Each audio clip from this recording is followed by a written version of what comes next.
Hey guys, CryptoDad. Thanks for joining me on the Wednesday morning live stream, live from Michigan, where you can throw out questions and I'll do my best to get them answered. We're going to talk about Bitcoin. We'll talk about the news. We'll talk about some altcoins. Going to move some crypto around for you guys and try to help you with your self-custody questions. I am always here to help you troubleshoot through any difficulties you might be having here live with sometimes hilarious results. So welcome everybody. I'm here with the rig and in my little man cave here, and it's really good to be here. We've had a nice bounce back from yesterday's pullback. It's almost like it never happened. Let's go over here and check out the screen. And I want to thank everyone for being here. Looks like my camera's just a tad skewed there. Good to have you here. Kenny is here early. It's good to have Kenny. Birds, Bees, and Trees, Emmanuel, and Cartosaur jumped in real quick today.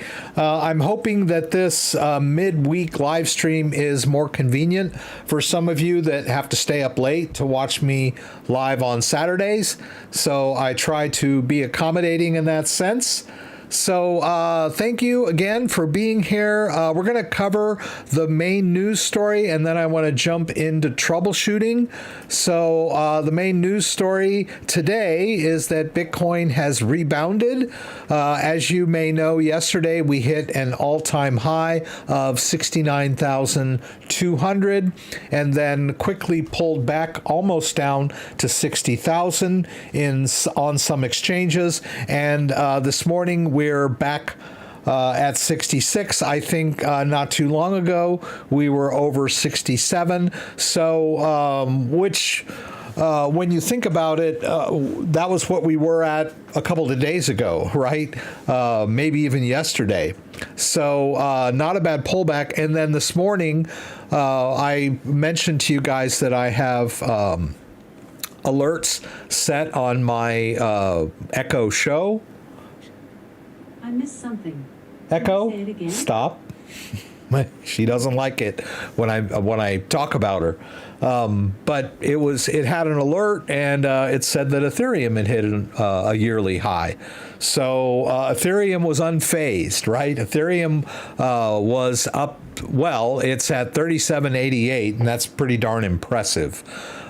Just down a little bit from yesterday. But I believe yesterday or this morning overnight, it was like, I don't know what it was, but it was up there. I don't know if I can get, yeah, I guess we were up near 39 earlier today. It's pretty amazing. Am I looking at the right thing? Yeah, I think I am. Okay. So cool stuff. So anyway, let's jump into this news story and get that going. Bitcoin rebounds as 150K target for 2024 comes into view. Crypto markets slid as much as 10% in the last 24 hours, but have quickly been brought up by the bulls. Awesome. Solana, Cardano, Ether, and meme coins started to reverse some of Tuesday's losses. Yeah, if you were looking at your meme coins yesterday, there was quite a full market pullback, especially in the altcoins after Bitcoin pulled back from its all-time highs. But that's really to be expected. There are a lot of people that have selling targets just over all-time highs, and stop orders or limit orders placed, and they're automatically going to trigger when Bitcoin hits all-time highs. So now that we've got that out of the way, I think we're ready to keep moving forward. Buying demand and a reset in funding rates for perpetuals has buoyed Bitcoin prices early Wednesday, fueling a broader market recovery.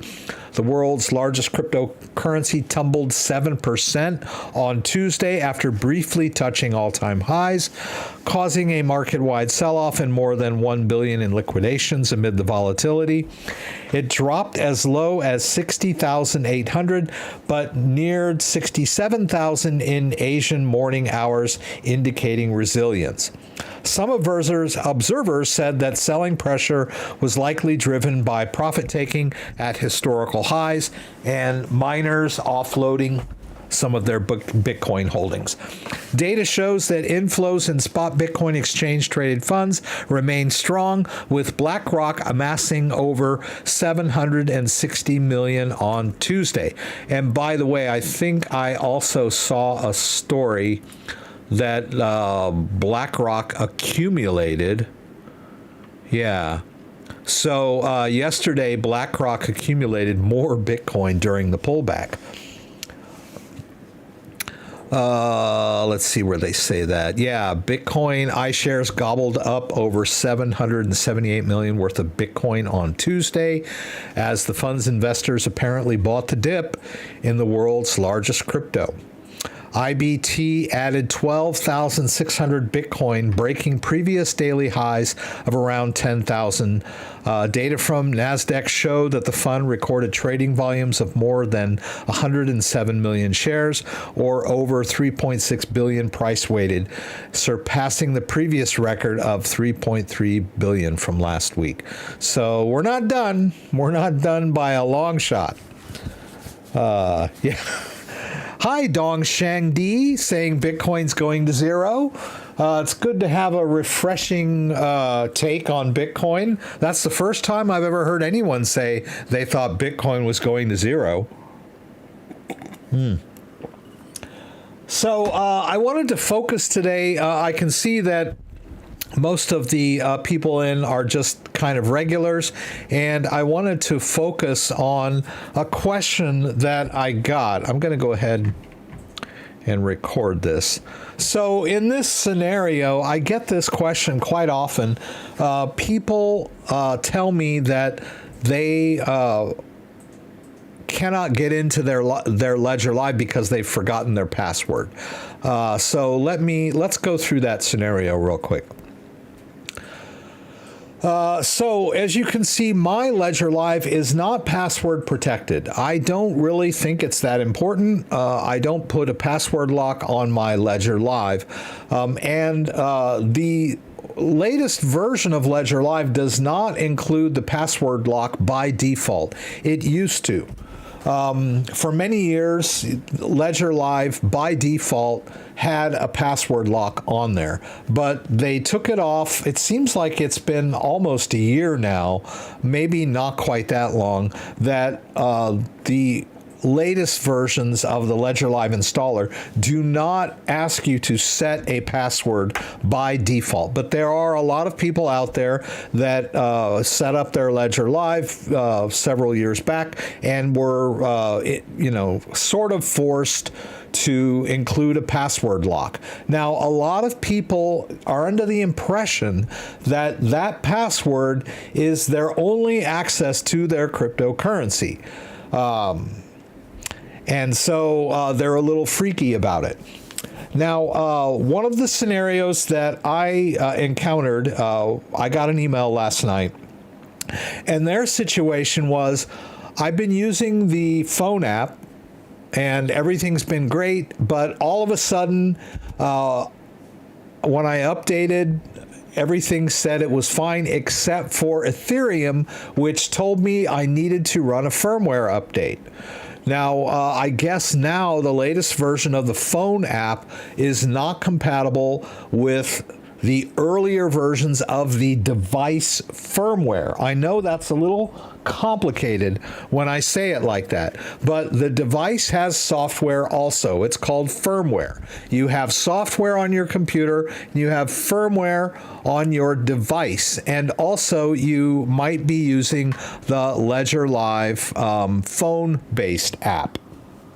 So apparently the Ledger Live phone-based app, if you download and install the latest version, will tell you that your firmware needs to be updated. It won't allow you to use your Ethereum. Well, the end user that had this issue went to his computer to run the firmware update. The only way to run the firmware update is from a computer. And I know a lot of people are upset about that because they're phone-only users. But basically now he feels that he's locked out of his firmware update because he's forgotten his desktop password. So what in God's name am I talking about? All right, so if we go to general, you can see here we have password lock. And if we enable that,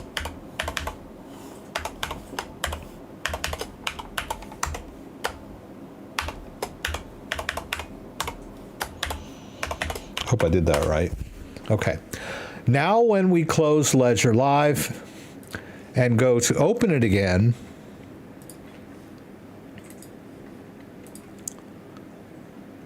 it's going to ask us for that password. Now, the problem with the password lock, if you want to call it a problem, is that there is no way to reset this password. This is a local password lock. You cannot call Ledger and ask them, well, let's see what they say. I lost my password. That's the only thing they give you, reset. Actually, that's kind of nice that they even they give you that.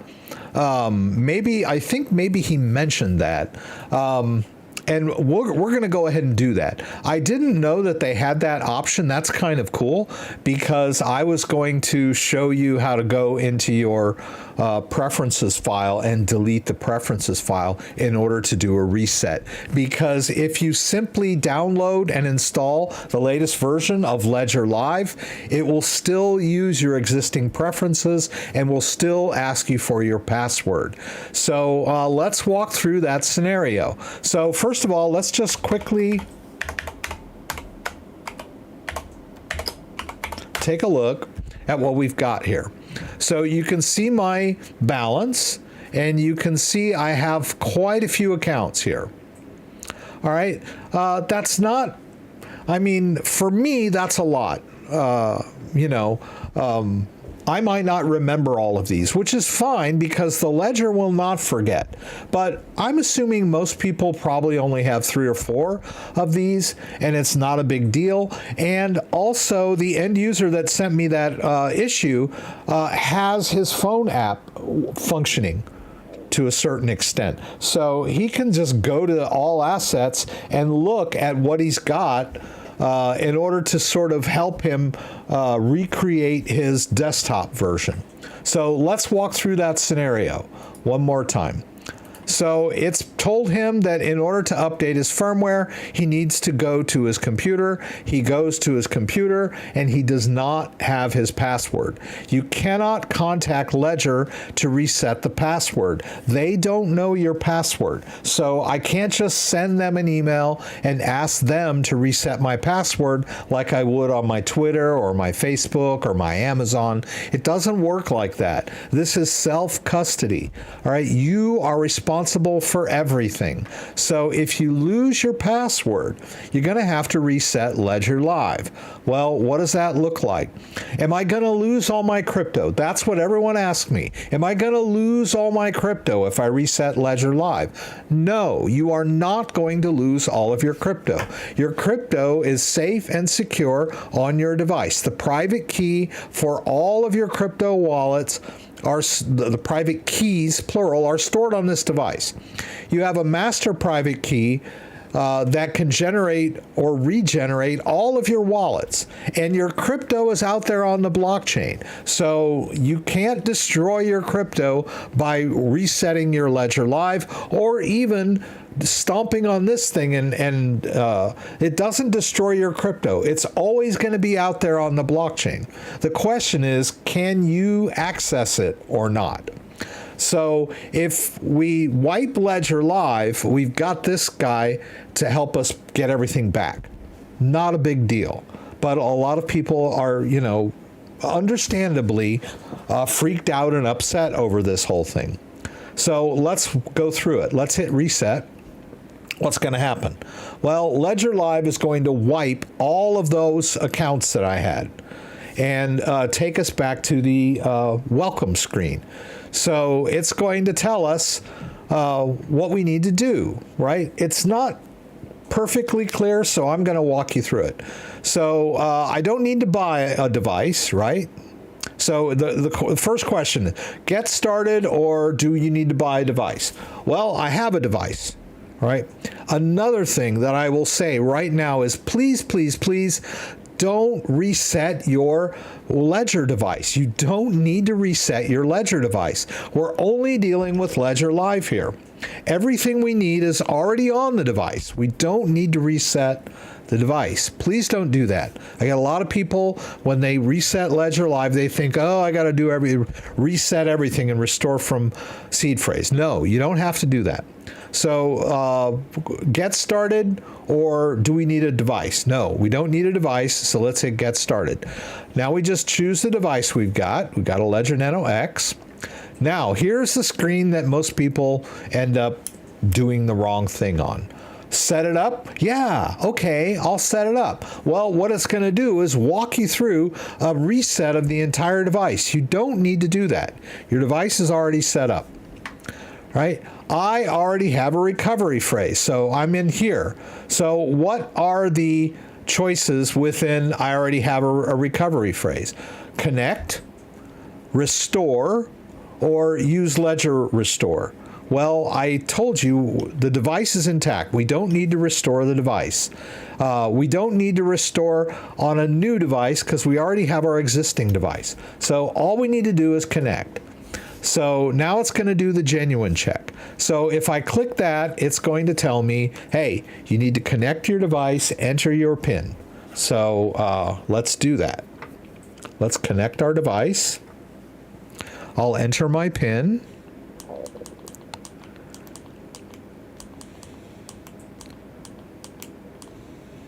Ugh. Okay, I'm okay. I thought, oh no, I hit the I didn't. I'm good. Okay, all right. All right, the device is open now. I'm going to zoom in the camera here so you can see what's going on my device. This is very important. Yeah. Ugh. I have an HDMI cable that I use to connect my camera to my computer, and it's been a little, oh, we got a glare, right? So first we need to allow the secure connection. Ledger Live is going to connect my device and do the genuine check, right? Device is fine. It's a genuine device and it has not been tampered with. Let's hit continue. Now it's going to take me to the ad for their recovery service, which I don't need. So I'm going to X out of that. And then I believe it's going to take me into the My Ledger section, which it is. Well, I really don't need this section because all of my apps are still intact, right? You can see I've got a whole bunch of apps already installed on this device. So I don't need to add any apps, right? I got all the apps I need. So let's go to Portfolio. And what we want to do is start adding accounts. Now you saw I had a whole bunch of accounts. What am I going to do about all that?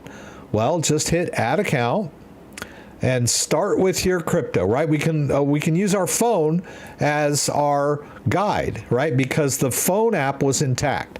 So look at all that crypto that I have on my device. So maybe we'll start with Solana. It's at the top. Let's choose Sol. Hit continue. It wants me to open the Solana app. It's already on my device. It's going to scan the device, and the device will export the public information of my Solana wallet. Oh, let's take a look over here. Right, you can see I have 6.76 Solana on this device.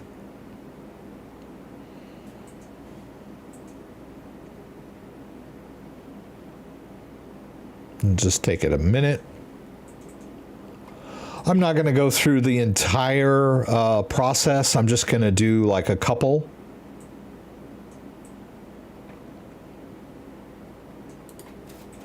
And it usually doesn't take this long. Of course, it's going to when I'm live. Okay, so the first thing it sees is an empty Sol account. But don't panic.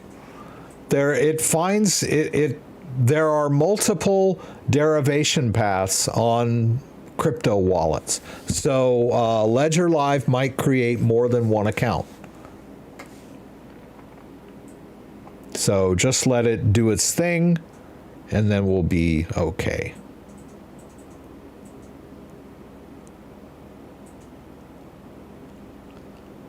Best Ledger wallet to be. I didn't quite get that.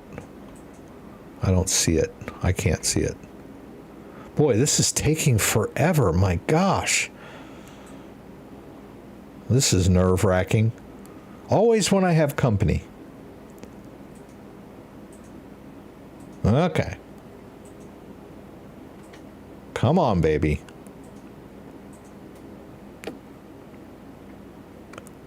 Wow. It's embarrassing me. Okay.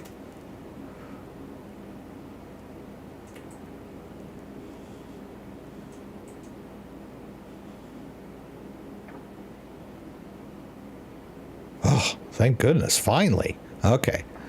There it is. Now, is that right?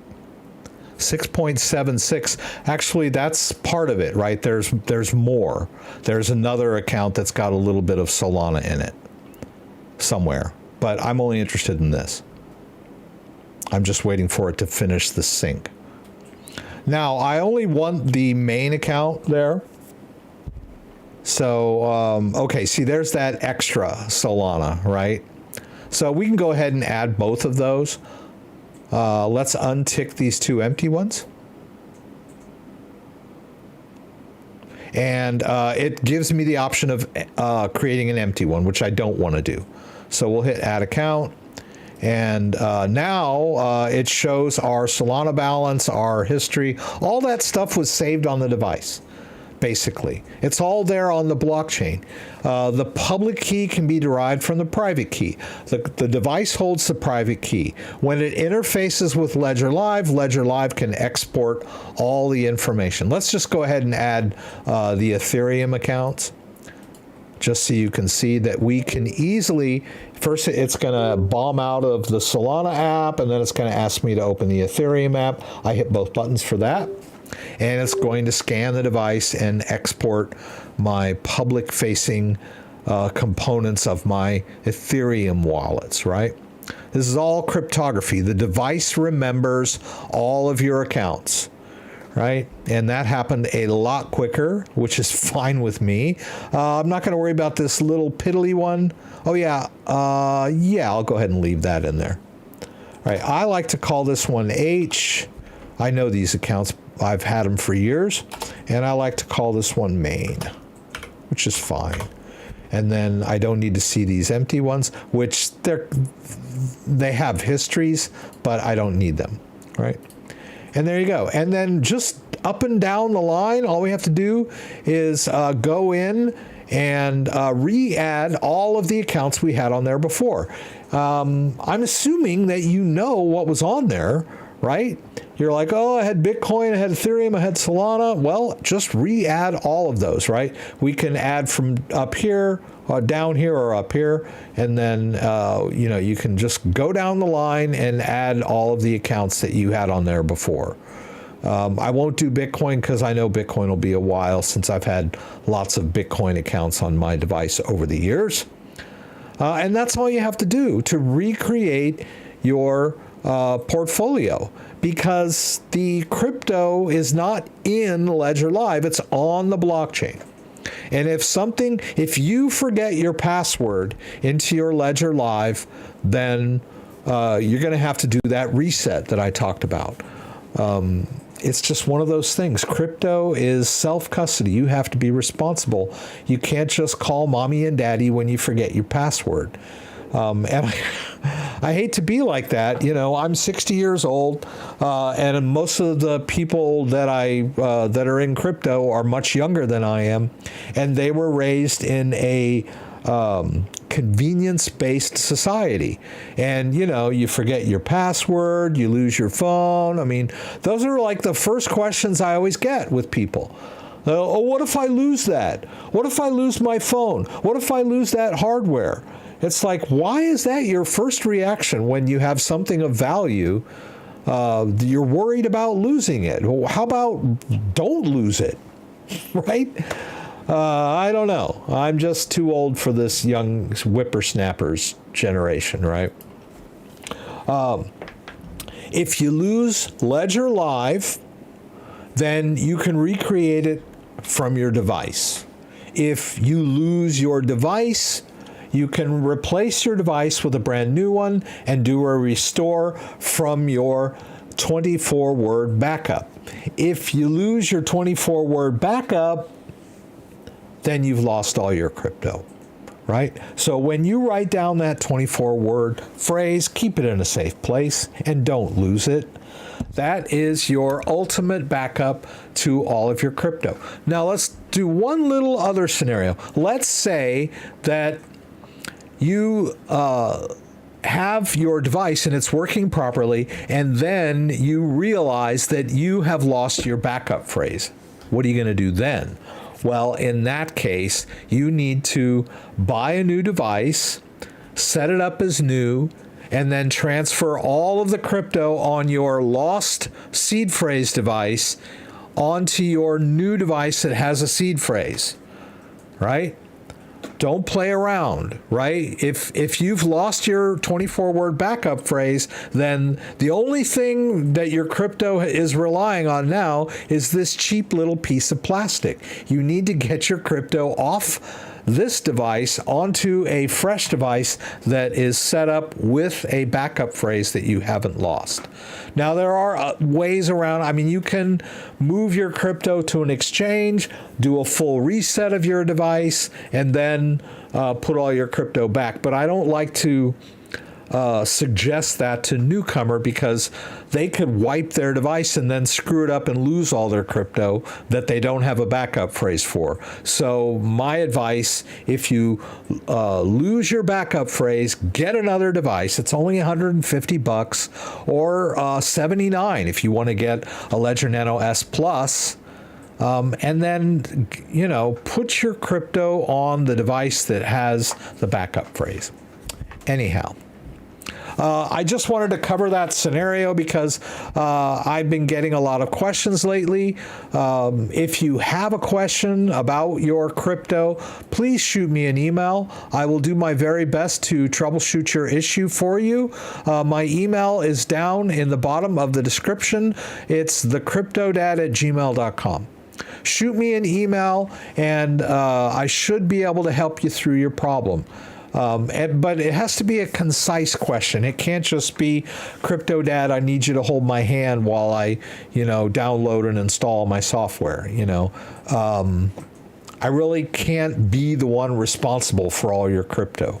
I can help you through, the stuck points. But I cannot be the guy that you rely on for your crypto, because you need to learn to manage your own crypto. If you're in a tight spot, I'm definitely going to help you through it, but I can't just be the guy responsible for all your crypto. You need to be responsible for your crypto. Why is the Ledger don't give you the option to sell in the app? Well, you can, but it's limited, right? And before I show you this, you're much better off selling on an exchange.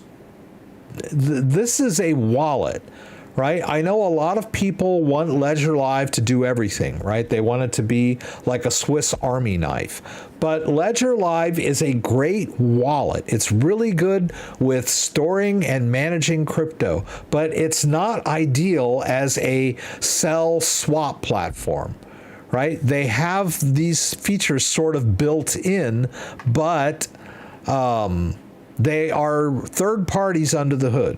This is not like really using your wallet to buy and sell. This is like selling using a third party. And if you're going to use third parties to sell your crypto, you might as well get yourself a real exchange account like Coinbase, Kraken, Binance. These are platforms that are designed to buy and sell crypto. This platform, Ledger Live, is mainly a wallet. They have added sell and swap, for convenience, but they are high fees, and I wouldn't really suggest you use these.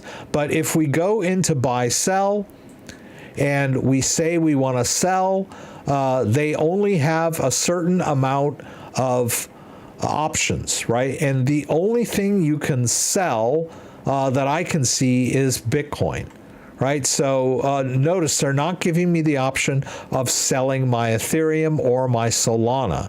There's a very limited sell interface. If you have Bitcoin, it will allow you to sell, but through a service called Coinify, which you're going to have to sign up for. You're going to have to provide ID and a selfie. And if you're going to go through all that and pay high fees to get all that done through Ledger Live, you're much better off getting a Coinbase account. Just get a grown-up exchange. Don't use the rinky-dink tools that Ledger Live gives for people that are too lazy to learn how to use cryptocurrency exchanges. Sorry if that seems rough, but it's the truth, right? They also have swap, and that's fine too. If you want to swap Ethereum for Bitcoin, it's also going to use an under the hood service, CIC. Now, in the case of swap, they're not going to ask you for ID and all that stuff, but some of these services like Changely, and I don't know if you can swap them into sometimes you can use Changely. I think that might be for other cryptos. Notice we can do Solana. It uses the same one, but you could run into problems with some of these, right? And then you're going to be stuck out. This is a great service, this CIC. I had an issue with them where I sent them native Polygon, and then they said, oh, we don't accept native Polygon. We only accept ERC20 based Polygon. And I had to go to their tech support to get my Polygon back. They sent it back to me, but it was a couple of months. But it's a good, but it has to be used properly, right? So if you have a Coinbase account or a Kraken account or Binance US or Binance if you're in Europe or Asia, or KuCoin, you have much better tools and much cheaper fees and a much better way to trade cryptocurrency than in Ledger Live. I hate to talk bad about Ledger Live, but I'm not, because this is not Ledger Live. These are third-party services that you sign up for through Ledger Live. So glad to cover these different scenarios, what to do. Please repeat often on your sessions. Thank you. No, you're very welcome, Amy. Thank you for encouraging me.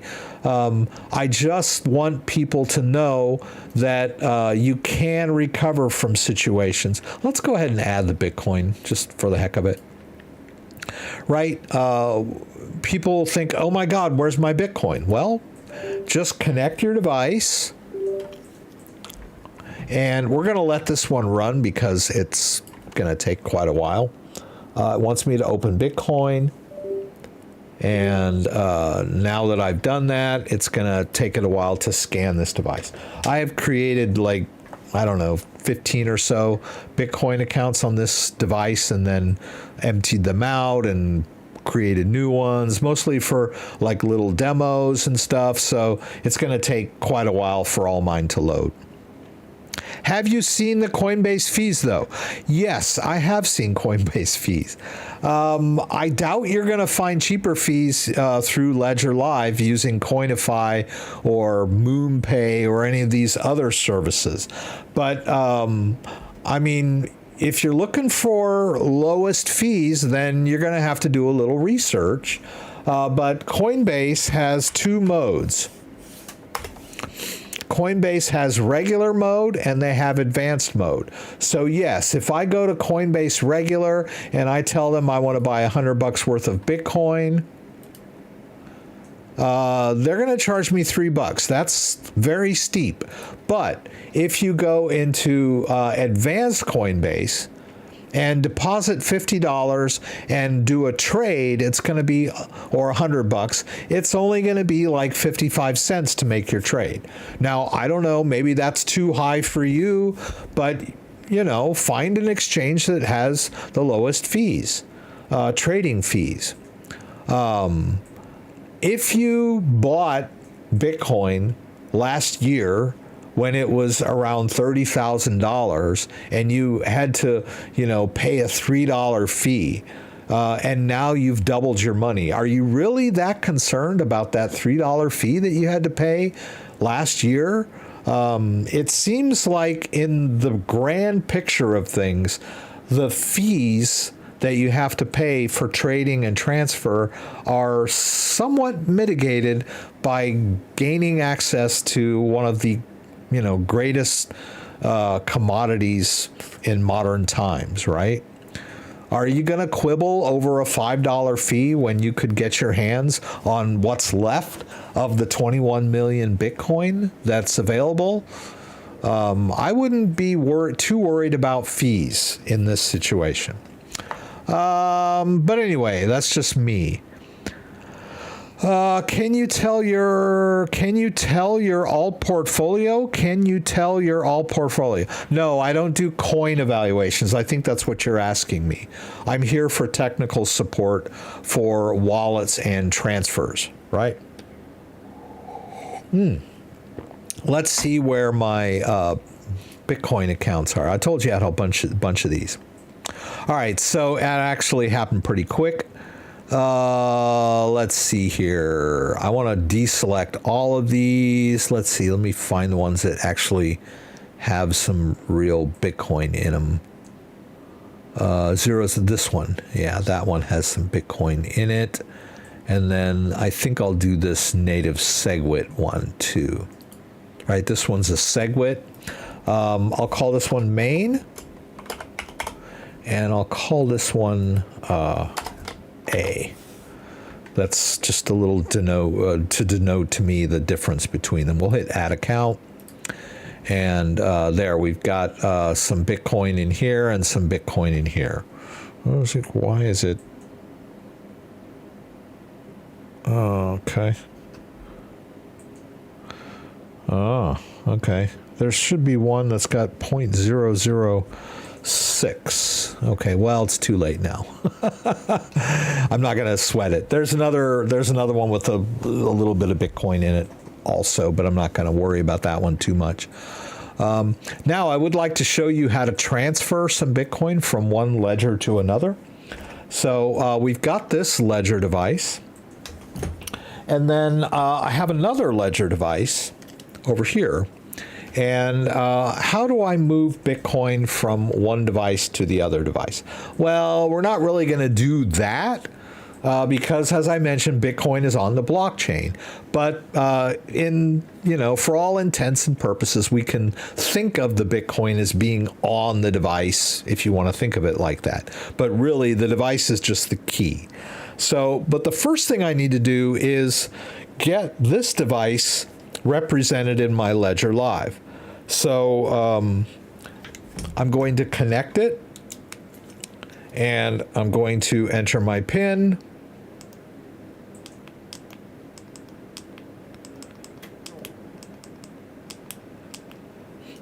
All right, and now I've entered the PIN. I'm going to do an add account on this device and hit continue. It wants me to open the Bitcoin app on my device, so I'll open it by hitting both buttons.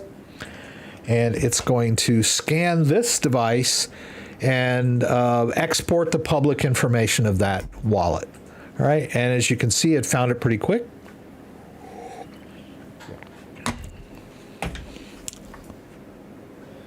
And I'm going to call this one Alex. This is Alex's Bitcoin. We'll hit add account.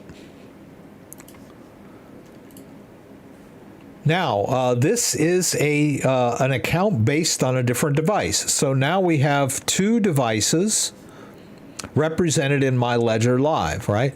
This account is based on this device. And the rest of the accounts are based on this other device. And you might want to even label, if you have more than one, you might want to put a label on them so you keep them straight, or buy different colors, or however you want to do that. Right now, I would like to transfer some Bitcoin from this account to this account. How do I do that? Well, I start with my destination. I click in the destination and I do receive. I need an address.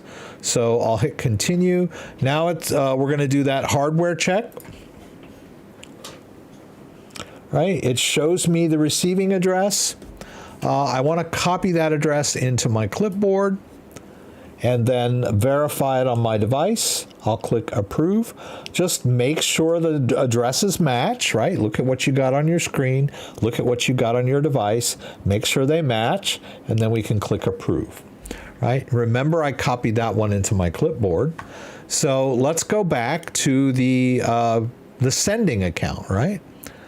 I'll click the sending account, and I'll say I want to send Bitcoin to the address that I just copied into my clipboard. I'll hit continue, and then I'll go ahead and send the max, and I'll hit continue again, and I'll hit continue one more time. It's going to cost me $5, 85 cents, pretty high. Bitcoin transfer fees are high. We think we talked about that earlier. It's the price we pay. Oh no, something went wrong. Well, what went wrong? Class, anybody know what just went wrong? Well, the problem is the account I'm trying to send from is not this device. The account I'm trying to send from is the other device. So I've got the wrong device attached. So let's disconnect this device, and then we'll attach the right device. All right, I'll enter my PIN.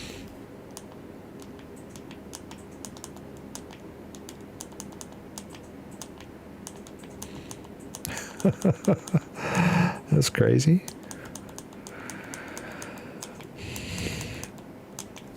All right, now that I've entered my PIN on my other device, I'll retry.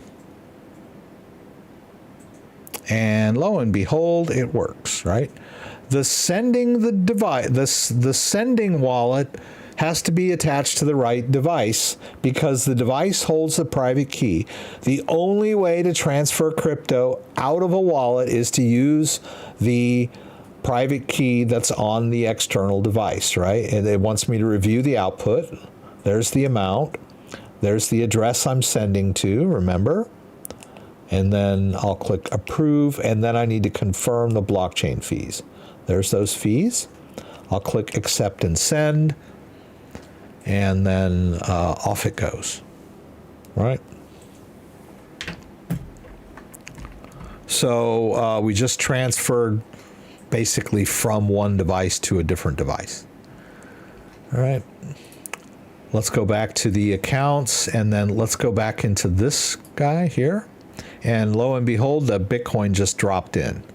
Right? You can see I have an incoming transfer of Bitcoin. It's not confirmed yet, right?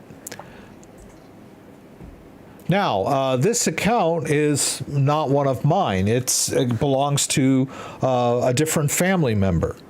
And I don't need to see it in my Ledger Live. So I can just delete the account now. I don't need it. All right. Why did I just do that? Oh, I don't know. Did I just destroy the crypto? No. I could reattach this device and re-add the account just like we did a couple of minutes ago. But this device is really based on a different Ledger Live, that we run for this family member. But we can manage multiple devices and multiple accounts in one copy of Ledger Live. Pretty easy. And you can see I've just emptied that account out. Let's see here. I want to catch up. What's your opinion on the CL card in Ledger? I don't believe we can get a hold of that in the U.S. That CL card is only available, I think, in Europe. I wanted it. I think I asked for it, but they still haven't. They said they were going to get it for the U.S., but they haven't.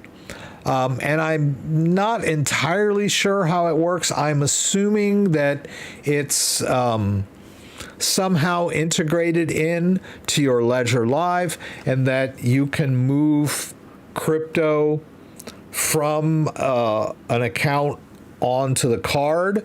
But basically what you're doing there is selling your crypto, right? You sell your crypto and then it moves onto the card and you have an available balance. If it's anything like Crypto.com, once you have sold the crypto and increased your card balance, you can't go back, right? It's a sale. Now maybe it allows you to buy more crypto from this card, but that would kind of be self-defeating. I mean, if you're gonna buy it right back from yourself, why put it on the card in the first place? I think really it's more designed to be a way to cash out your crypto, so that if you decide, hey, I want to buy this brand new watch or whatever, and I've got Bitcoin, I can, transfer Bitcoin from my Bitcoin account onto the CL card and then go use it wherever they take MasterCard, right? But like I said, they don't have it in the US.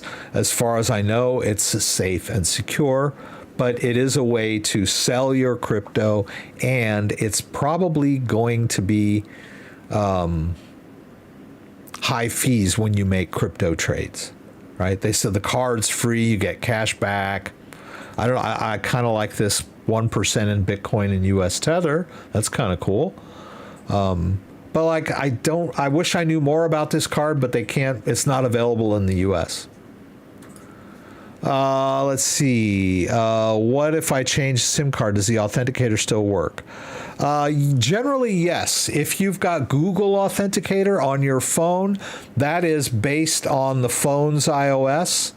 That is independent of your SIM. You could change your phone number and your Google Authenticator codes would still work. You can, and we're just quickly talking about Google Authenticator, you can export your Google Authenticator to another device.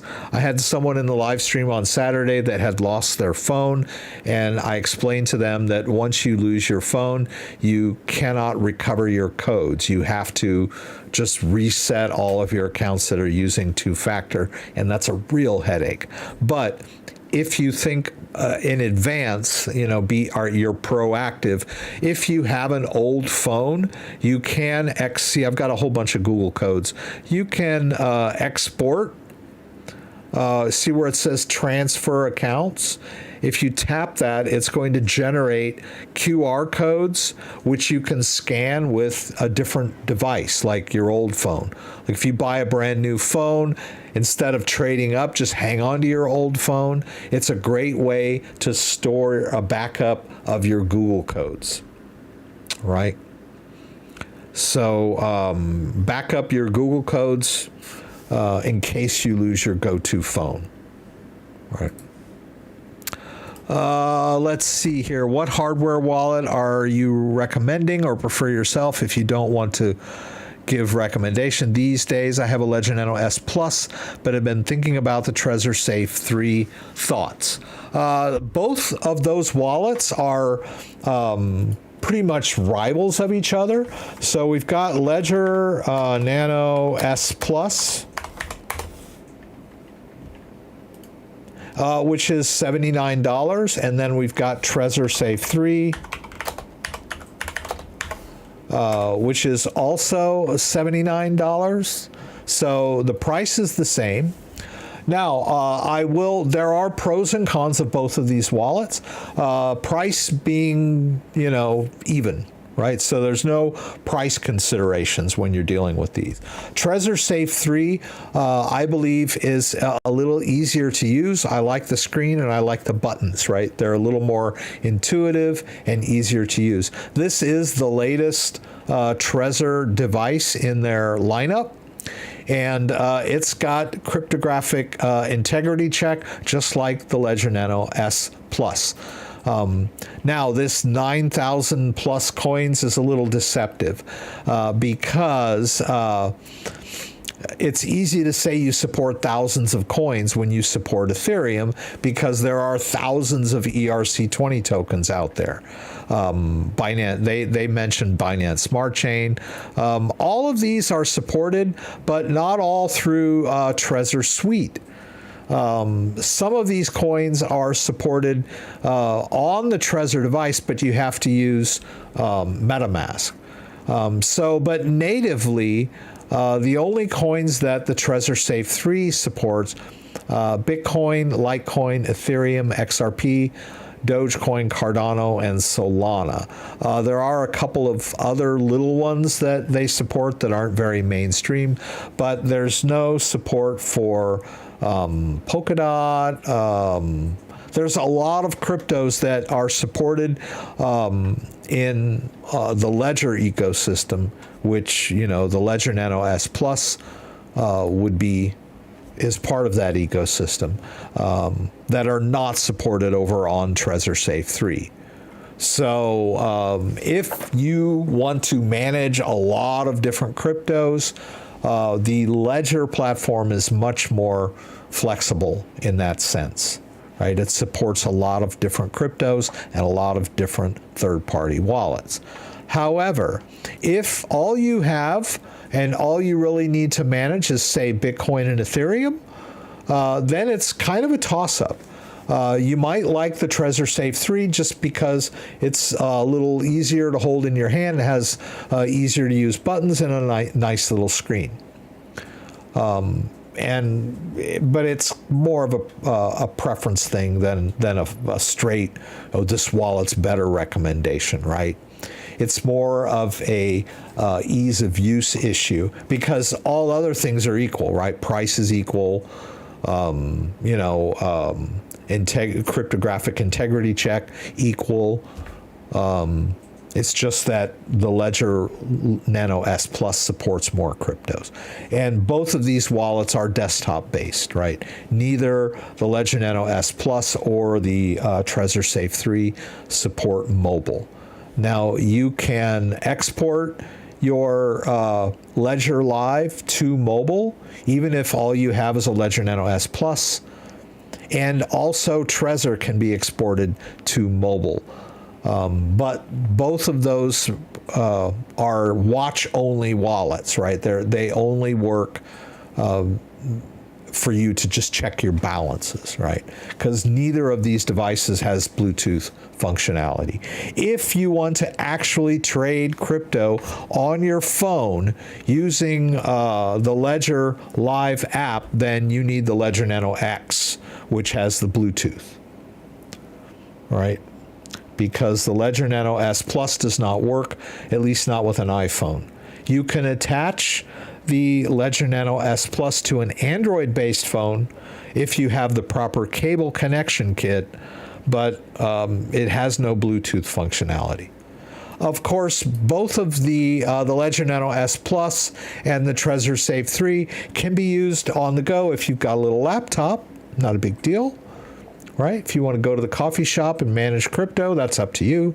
I prefer to manage crypto in the privacy of my own home, but there are people that, they're out and about or whatever, and they see something and they need quick access to their crypto, and they're not in front of their computer, or they don't have a computer, right? So if all you have is a phone, then my recommendation would be the Ledger Nano X Plus. The Ledger Nano X, because the Ledger Nano X has compatibility with the mobile device. The only drawback to that whole scenario is what I brought up at the very beginning of the live stream, which is you cannot update your firmware from the phone, right? So you're going to need a computer to update your firmware. Now, you can borrow a computer to update your firmware. You can borrow mom's computer or your uncle's or your roommate's, install Ledger Live, run your firmware update, and then uninstall Ledger Live, and that's it, right? You don't even have to put your accounts on there. All you really have to do is connect your device, install Ledger Live, run your firmware update, and then you can uninstall Ledger Live. And I mean, you saw me in the beginning when we first installed Ledger Live and it did the genuine check, all the accounts were empty, right? So you don't even have to reveal the crypto that you own if you want to borrow somebody's computer just to run the firmware update, right? You would just go to the My Ledger section, run the firmware update, and then after you were done, just disconnect your device and uninstall Ledger Live, right? There would not be any trace of your crypto on your roommate's or your mom's or your uncle's computer, right?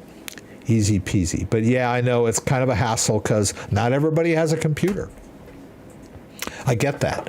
There's a large portion of the world population that has access to the internet, but only through their phone, and they want to do crypto, right? So they end up doing hot wallets on their phone, which if you've got a secure phone, that's great, but it's much more secure to use a hardware wallet. You're better off higher security using a Ledger device with your phone as opposed to just running hot wallets on your phone. A hot wallet is a wallet where the private key is exposed to the internet. Do you do any airdrops? Would love a walkthrough. Well, the last airdrop walkthrough video that I did was the Jupiter airdrop. And so I try to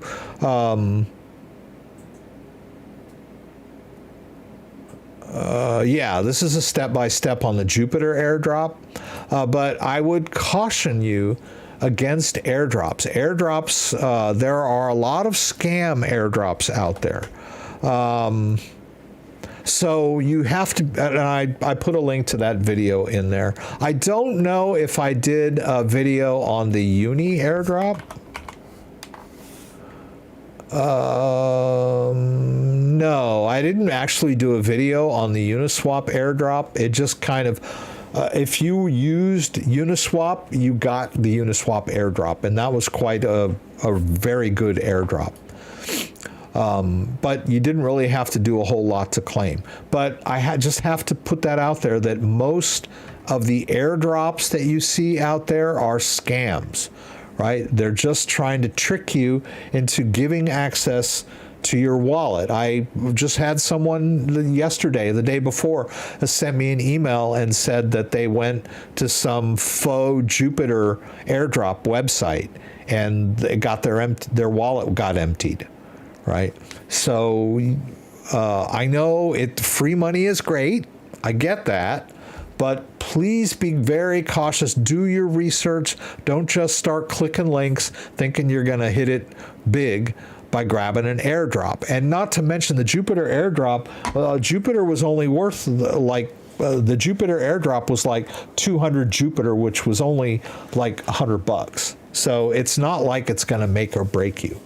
The smartest thing to do is do your research and buy crypto, maybe a dollar cost averaging thing where, you buy $10 worth of Bitcoin every month. Or every paycheck, or $50 worth of Bitcoin, or $25 worth of Bitcoin and $25 worth of Ethereum, or whatever token you want. But don't go mortgage your house or max out your credit cards and try to get it, rich, strike it rich by buying a bunch of rinky-dink cryptos that you'd never heard about, but somebody told you on, Telegram or WhatsApp or Discord that, this was the next moonshot. It's beyond gambling, right? It's more of a pull you in scam that's gonna, put you in a bad situation, right? Invest smartly if you're gonna invest at all. And when it comes to crypto, the best advice is never put any money into crypto that you can't afford to lose. If your Trezor has, best anonymous DEX according to CryptoDad. If your Trezor has been updated, there is no problem.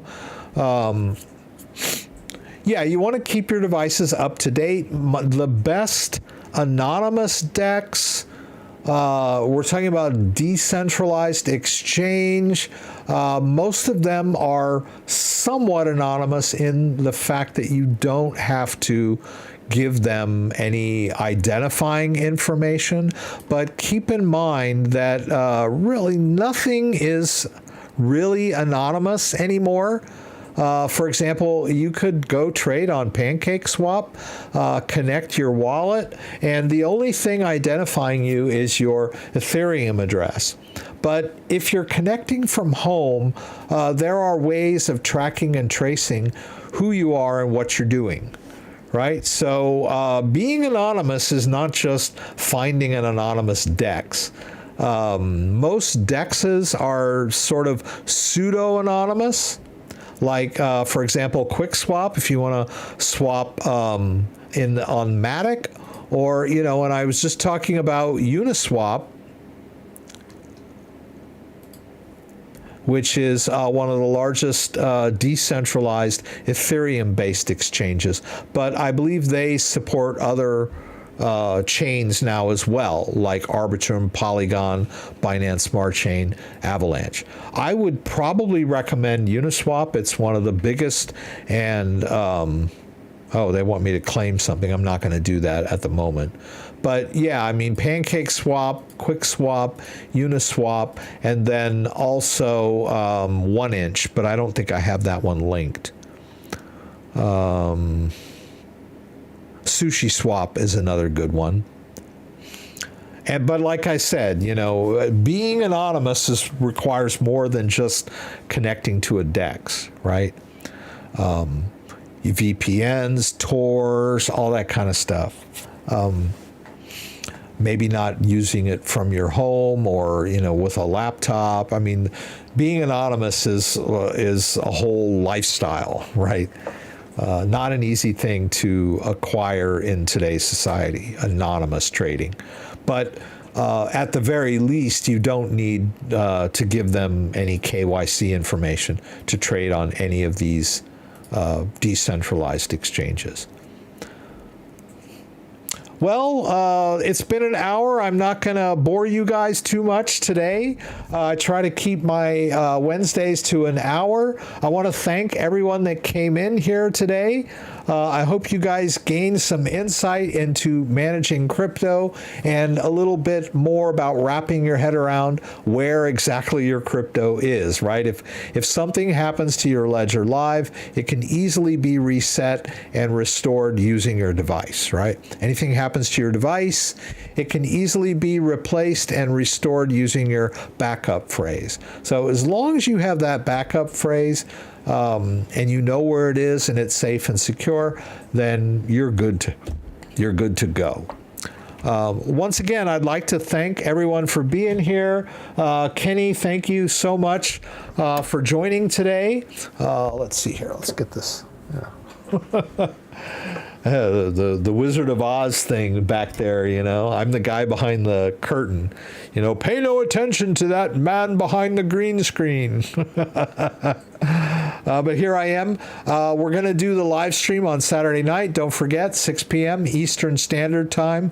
Join me every Saturday night for the live stream from Michigan, where you can throw out questions, and I'll do my best to get them answered. If I didn't get to your question, feel free to shoot me an email. My email is thecryptodad@gmail.com. That's one word, thecryptodad@gmail.com. If you have a burning question, I'll do my best to help you solve that issue.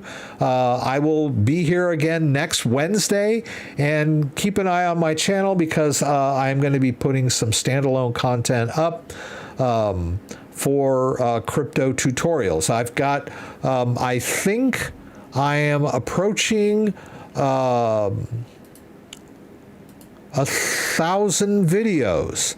975 videos that I've posted since 2017.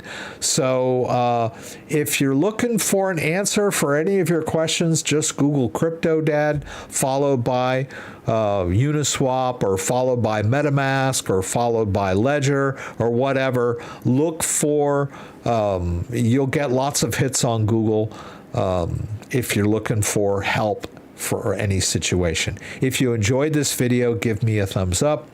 If you'd like to subscribe to my channel, I would appreciate it.